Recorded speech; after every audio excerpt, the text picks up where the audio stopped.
जाटव समाज से ना कोई संबंध रखेंगे, ना कोई सारोकार रखेंगे। रोहेल जाटव जिद्दी चमार है, खाल काट का भूस भरता है ये तो थोड़ी सी देर में। ना तो उस घर से बाहर निकले बिना सुरक्षा के, जैसे इसे समाज के लोग जा रहे हैं आंदोलन करने के लिए। दिन धरे टाइम धरे समय बताए, हम बताएंगे कि बहिष्कार कैसे किया जाता है। क्या है बहिष्कार? आप या बहिष्कार कर रहे हैं, ये भिखारी लोग बहिष्कार करेंगे जिनकी झोली में कुछ नहीं। जो ब्राह्मण लोग हमारा बहिष्कार कर रहे हैं, हमने तो कुछ बिगाड़ा नहीं है, हमने तो दिया ही ना सम्मान। भाई बाबा साहब ने इनके समाज की बेटी को लाकर के सम्मान दिया, या उस आपत्ति को बताएं बहिष्कार कर रहे हैं। भाई इन्होंने कहा कि सनातन धर्म का विरोध करते हैं, हम तो विरोध नहीं कर रहे। भाई बाबा साहब की 22 प्रतिज्ञा है, ठीक है, फिर भी आपने बाबा साहब को बेटी दे दी, तो हम थोड़ा ना कुछ गलत कर रहे हैं। भाई उन्होंने कहा कि मैं नहीं मानूंगा, किसी का अधिकार है माने ना माने, लेकिन खुले मंच पर अगर ये लोग विरोध कर रहे हैं तो हम भी तैयार हैं कि अगर तुम हमारे बाबा साहब या हमारे किसी भी महापुरुष का विरोध करोगे तो हम भी विरोध करेंगे। और रही बात उसके, अगर आप असंवैधानिक कार्य करोगे तो हम जन सैलाब ला देंगे, लेकिन मान समझौता बिल्कुल नहीं करेंगे। और जो लोग कह रहे हैं कि हम जाटव समाज का बहिष्कार कर देंगे, तो ये तो वो जाटव है कि खाल काट के भूस बनना जानता है। और हमारे हिंदी बेल्ट भारत में इसे रोहेल जाटव जिद्दी चमार कहते हैं। और ये वो चमार है, चमड़ा छील के सर पे मारना भी जानता है। जब ये उस समय चमार नहीं झुका, जब संत गुरु रविदास जी मुगलों पे अपना लोहा मनवा रहे थे, तो ये तो आज के नत्थु कह रहे हैं। हम लोग बस इतना धैर्य रखते हैं कि हम संविधान से बंधे हुए हैं। ना तो हम भीमे कोरे गांव से दोहराने से घबराते हैं, ना 2 अप्रैल दोहराने से घबराते हैं। और इस एक बात मैं आपको बता दूं कि जब चमार रेजिमेंट थी तो इन चमारों का लोहा तो अंग्रेजों ने भी माना, चाहे वो द्वितीय विश्व युद्ध हो, प्रथम विश्व युद्ध हो। तो ये कौन है? इसरा मिश्रा पिसरा। लेकिन मेरा अनुरोध है उस समाज के, उस वर्ग से जो पढ़ा लिखा है, कि कम से कम वो अपने समाज के आवारा कुत्ते पे लगाम लगाए। ना तो लगाम लगानी ये जाटव समाज मौजूद ही जानता है, ये अंबेडकर समाज, ये बौद्धिस्ट समाज, ये राष्ट्र को मानने वाले लोग, ये संविधान को मानने लोग मुंह पे ऐसी लगाम लगाएंगे कि उसके बाद ये बोल नहीं पाएगा। जैसे ही अंबेडकर का अस्तित्व खत्म होगा, तुरंत ही नीले कबूतरों के पर इसी तरह कट। और जो लोग बार बार कह रहे हैं कि बाबा साहब का अस्तित्व खत्म कर देंगे, ना तो इनकी, ना इनके बाप की, ना इनके दादाओं की औकात है जो बाबा साहब का अस्तित्व खत्म कर दें। मैंने कितनी बार कहा है कि सरकार जानबूझ करके सांप्रदायिक दंगे कराना चाहती है। जब बाबा साहब, परम पूज्य बाबा साहब डॉक्टर भीमराव अम्बेडकर जी को भारत रत्न से सम्मानित किया गया 1952 में, उससे पहले और उसके बाद भी अब सरकार की जिम्मेदारी बनती है कि कोई भी ऐरा गहरा नत्थु खैरा किसी भी भारत रत्न व्यक्ति को, और खास करके बाबा साहब को, symbol of knowledge Ambedkar ji को अब शब्द कहेगा, तो सरकार उन पे द्वेष NSA का मुकदमा दर्ज करके जेल भेजने का काम करे। लेकिन सरकार नाकारा है, तो सरकार को देखना चाहिए। ये जो 2 कौड़ी का वकील है, ये हो गया है पागल। जब पंडित जवाहरलाल नेहरू जी को बाबा साहब ने संविधान दिया था, जिसकी हजारों नहीं लाखों बुकें छपी हुई हैं पूरी लोकसभा को, और उस समय तत्कालीन प्रधानमंत्री जवाहरलाल नेहरू को वो संविधान भेंट कर रहे हैं, वो जाकर देख लें। और जिस ये BN राव की बात कर रहे हैं, वो तो और दोहरे भी नजर नहीं आ रहे। एक सरकार में नौकरशाही की क्या औकात होती है? जिस समय वो IAS थे, वो तो आराम से कहीं बैठे हुए थे, उनका तो कोई योगदान भी नहीं है, लेकिन जानबूझकर थोपने काम किया जा रहा है। और रही बात ऐसे वकील की, तो मेरा मध्य प्रदेश की बार एसोसिएशन से अनुरोध है कि ऐसे वकील की सदस्यता रद्द की जाए, उसका जो बार लाइसेंस जो है उसका लाइसेंस रद्द किया जाए। अन्य कल को सवाल उठेंगे कि जानबूझ करके बाबा साहब पर टिप्पणी करने वाले लोगों को बढ़ावा दिया जा रहा है। जितनी नाकारा नाफेल सरकार मध्य प्रदेश की है, उसी जो है कड़ी में कहीं ना कहीं बार एसोसिएशन खड़ी नजर आ रही है। और जानबूझ करके जो है समाज के भाईचारे को बांटने का काम किया जा रहा है, जो बर्दाश्त के बाहर है। अगर ये सही से बाबा साहब को पढ़ लेते तो ये फिर वकील ही रहते। ये तो बस अपने 2 वक्त की रोटी के लिए इन्होंने जो है LLB की है। इनसे आप उम्मीद करेंगे? इनके समाज का पढ़ा लिखा व्यक्ति तो बाबा साहब को अपना सरनेम देना काम करता है। इनके समाज का पढ़ा लिखा व्यक्ति तो बाबा साहब को अपने घर की बेटी देना काम करता है। बाबा साहब के घर में जो दूसरी महिला थी, चाहे वो ब्राह्मण समाज से थी, वो किस लिए थी कि बाबा साहब डॉक्टर भीमराव अम्बेडकर जी की दवा गोली टाइम पर करें, उनकी सेवा पानी करें। अब ये बताएंगे बाबा साहब का अस्तित्व खत्म करेंगे? मैं नहीं कहना चाहता असंवैधानिक बात को। ये अपने दामाद की अस्तित्व खत्म करेंगे? ये बड़ा सवाल है। इस समाज ने तो अगर किसी एक व्यक्ति ने जय भीम कह करके एक कदम बढ़ाया है, तो हमारे समाज ने 100 कदम चलने का काम किया है। कह रहे गुलाम थे अंग्रेजों के बाबा साहब। कौन कह रहा है? यही कह रहे हैं। गुलाम ये लोग थे। इतिहास उठा के देख लो, ये मुगलों गुलाम रहे, ये सम्राट अशोक के गुलाम रहे, ये चमर वंश के गुलाम रहे, ये बाबा साहब के गुलाम रहे। इतिहास उठाकर देख लो।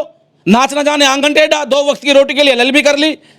ये अनपढ़ जाहिल जानवर ये बताएंगे कौन गुलाम थे? अरे इन बहुजनों का लोहा तो अंग्रेजों ने माना, फ्रांस जापान ने माना, तो ये क्या बताएंगे? कह रहे SC एक्ट भी खत्म हो और जो आरक्षण है वो भी खत्म हो, जो जाति का आधार मिलता है अधिकार। ये मिश्रा SC/ST एक्ट की जकड़ में आ गया ना, इसकी 7 नस्ल सूख जाएंगी, 7 नस्ल। अभी सही से आया नहीं है ये, जो ये सुरक्षा लेकर घूम रहा है, ये बाबा साहब की देन है। और ये समाज धैर्य कर रहा है। अगर इसने अपना धैर्य तोड़ दिया ना, तो पता नहीं लगा इन लोगों के, जितनी इनकी आबादी है तो हमारी चप्पल जूती आंदोलन में रह जाती हैं, खू जाती हैं। भाई ये समाज जो है समुंदर भरा है, और जब समुंदर शांत रहता है, आप भी जानते हैं शांत पानी की गहराई कोई नाप नहीं सकता, लेकिन जब वो उफान लेता है तो अच्छे अच्छे पहाड़ तक को डुबो के ले जाता है।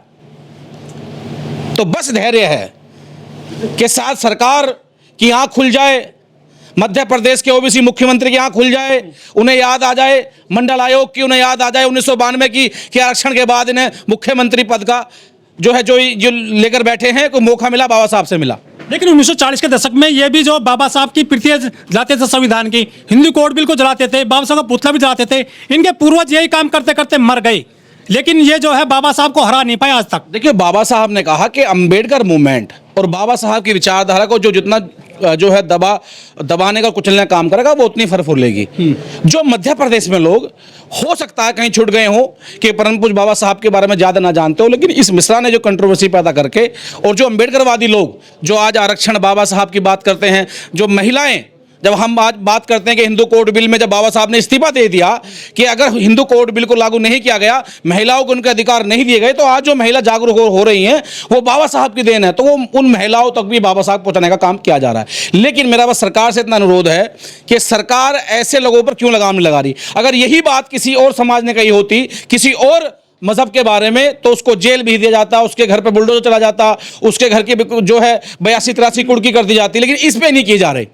बाबा साहब को भारत से लेकर के लंदन तक पूजा जाता है, माना जाता है, जाना जाता है, लेकिन यहाँ अपमान किया जाता है, बाबा साहब का मूर्ति तोड़ी जाती है इंडिया में। देखिए, बाबा साहब वो शख्सियत हैं कि मैंने कई वक्ताओं से सुना है कि जब बाबा साहब इस धरती पे मौजूद थे, जब ये लोग कुछ नहीं कर पाए, अब ये बाबा साहब के अंधेरे में मूर्तियां तोड़ते हैं। उजाले में तो इनकी हिम्मत नहीं, पता इनका कोई मुंह छेद के चला जाएगा। लेकिन जो बाबा साहब के कार्य हैं, वो कार्य आज जाकर के SC/ST OBC माइनॉरिटी के लोगों को दिए जा रहे हैं, और उनको एहसास हो रहा है कि बाबा साहब की देन है। तो जो इनकी विचारधारा है मनु की, वो कहीं ना कहीं दबती जा रही है। आज आप किसी मंच पे देखिए, चाहे वो किसी पार्टी का वक्ता हो, किसी संगठन का व्यक्ति हो, वो संविधान की बात करता है, और वो संविधान की जब बात करता है तो उसके मुख से बाबा साहब की विचारधारा बोल रही है। तो ये लोग घबरा गए हैं, ये डर गए हैं। जिन महिलाओं को पैर की जूती समझा जाता था, अपनी दासी इस्तेमाल का वस्त्र समझा जाता था, आज वो संविधान के मुताबिक कोर्ट में अपने हक अधिकार मांगती हैं किसी भी पुरुष से। तो इनको डर है कि जो जब ये 20-20, 50-50 रानियां रखते थे, उनके अधिकार नहीं थे, उन्हें पढ़ने का, शस्त्र चलाने का अधिकार नहीं था, और आज तो इस देश में डॉक्टर, इंजीनियर, वकील, राष्ट्रपति तक इस देश में जो है महिला बन रही हैं। तो ये डर है। तो मेरा एक अनुरोध है इस देश की महिलाओं से, इस देश से बाहर महिलाओं को, कि जो यहाँ इंडिया की रहने वाली हैं, अगर कुछ भी आज उन्हें अधिकार मिले हैं, वो परम पूज्य बाबा साहब डॉक्टर भीमराव अम्बेडकर जी की देन है, उनके बनाए हुए संविधान की देन है। बाबा साहब जिंदा थे तब भी उनका विरोध होता था। बाबा साहब के पुतले से ये लोग डरते हैं, क्या ज्यादा खतरनाक हो गया बाबा साहब का पुतला आज इनके लिए? बाबा साहब की विचारधारा है, और बाबा साहब का पुतला, जैसे ये लोग अपने मंदिर मस्जिदों में अपने देवी देवता को मानते हैं, ऐसे हम बाबा साहब को मानते हैं। लेकिन बाबा साहब की विचारधारा जो है वो पुतले से सीमित नहीं है। लेकिन हमारी एक आस्था है कि भाई बाबा साहब ने हमारे लिए किया, तो हम उनको सम्मानजनक जो है अपने धार्मिक स्थल पे, या अम्बेडकर भवन में, या रविदास मंदिर में, या बुद्ध विहार में उनको स्थापित का काम करते हैं। लेकिन ये लोग जब उसको तोड़ते हैं तो इस बात का जरूर एहसास होता है कि बाबा साहब ने कितनी कैड़ी मेहनत और मशक्कत से हमें यहां तक पहुंचाया होगा, तो हम लोग उसका विरोध करते हैं। और ये विरोध, इस पे कार्रवाई क्यों नहीं कर रही है सरकार? देशद्रोह का मुकदमा बनता है इस पे तो नहीं, सरकार की मंशा नहीं है ना। जैसे बाबा साहब ने कहा कि आज जो 131, जब बाबा साहब ने कहा कि भाई जो MP MLA होंगे वो आप आरक्षण के दम पर जाएंगे, लेकिन कहीं ना कहीं जो साहब उसके बाद काशीराम साहब ने कहा कि ये लोग पार्टी के चमचे हैं, ये समाज के नहीं हैं। अन्नी मंजाल है, आप देखिए 30 से 32 जो है रिजर्व विधायक वहां पर, इससे ज्यादा ही होंगे मध्य प्रदेश में। वो एक सुर में नहीं बोल रहे। अगर वो एक सुर में बोल जाए किसी पार्टी के हो, मंजाल है मुख्यमंत्री, इसको उठा के जेल में। बाबा साहब को ये तो बाबा साहब ने कहा मुझे पढ़े लिखों ने धोखा दिया। चंद मुट्ठी भर लोग पूरे देश में अपनी कलम के दम से, अपने वक्तव्य से समाज को जगाने का काम करते हैं, जाते हैं, उनके साथ क्षति होती है, लेकिन ये सोया हुआ वो वर्ग जो बाबा साहब का संविधान का लाभ लेकर के बैठे देखते रहते हैं।